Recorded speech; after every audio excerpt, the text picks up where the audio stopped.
Olá, amigo, olá, amiga. O nosso texto para a meditação bíblica de hoje, Romanos capítulo 5, verso 18. Pois assim como por uma só ofensa veio o juízo sobre todos os homens para condenação, assim também por um só ato de justiça veio a graça sobre todos, os homens para a justificação que dá vida.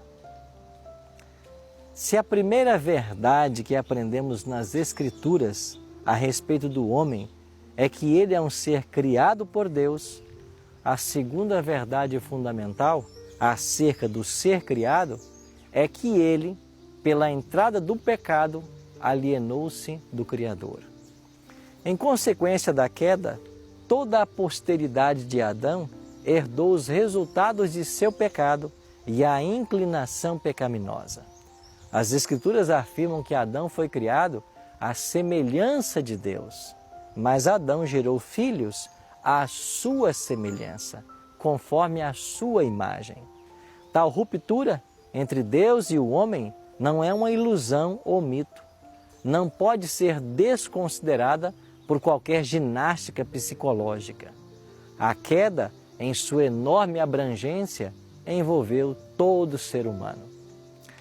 A humanidade tornou-se como um rio poluído em sua fonte. Os pecadores não são meramente pessoas que deixam de fazer o que é certo. Eles se tornam inimigos, colocando seus esforços na direção oposta àquilo que Deus pretende. Estão no campo do adversário. Desde a queda, o homem natural não pode pensar direito, sentir direito, ver direito, nem agir direito. O pecado perverteu, desorganizou toda a raça humana. Do ponto de vista humano, o pecado é incurável, como um agravante de que ele é o único tipo de enfermidade que leva a vítima a fugir do médico. O ser humano tornou-se como um navio cujo leme está fixo, amarrado no ângulo errado. Esta desordem moral e espiritual cobre toda a história humana, sendo perpetuada e expandida em cada geração. Não importa quão ignorantes as pessoas sejam, elas sempre sabem como pecar. Universalmente, os homens são filhos da ira, filhos da desobediência, como diz Paulo em Efésios 5, verso 6. Estão mortos em delitos e pecados.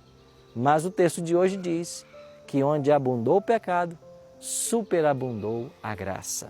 Se em Adão todos fomos expulsos do Éden e morremos, em Cristo fomos resgatados e reconduzidos ao paraíso. Deus seja louvado por isso. Em Cristo, pela justificação, somos livres da culpa do pecado. Pela santificação, livres do poder do pecado. E na glorificação, quando Jesus voltar, seremos libertos da presença do pecado. Em sentido final e absoluto, o pecado realmente não tem existência própria, porque não foi criado por Deus. E ele há de desaparecer, assim como a sombra desaparece na plenitude da luz. Livre-se agora mesmo dos seus pecados, jogando-se nos braços misericordiosos e cheios de graça do Salvador Jesus. Eu e você que estamos doentes pelo pecado, não corramos do médico, mas corramos para os braços do médico. Vamos orar por isso hoje? Pai de amor, em nossa enfermidade espiritual, nos ajuda a entender que longe de Ti não há qualquer esperança. Mas se o nosso coração se abrir ao Salvador Jesus, nós teremos o perdão que tanto precisamos e a salvação eterna. Por isso, nos entregamos mais uma vez nesta hora. Oramos em nome de Jesus. Amém.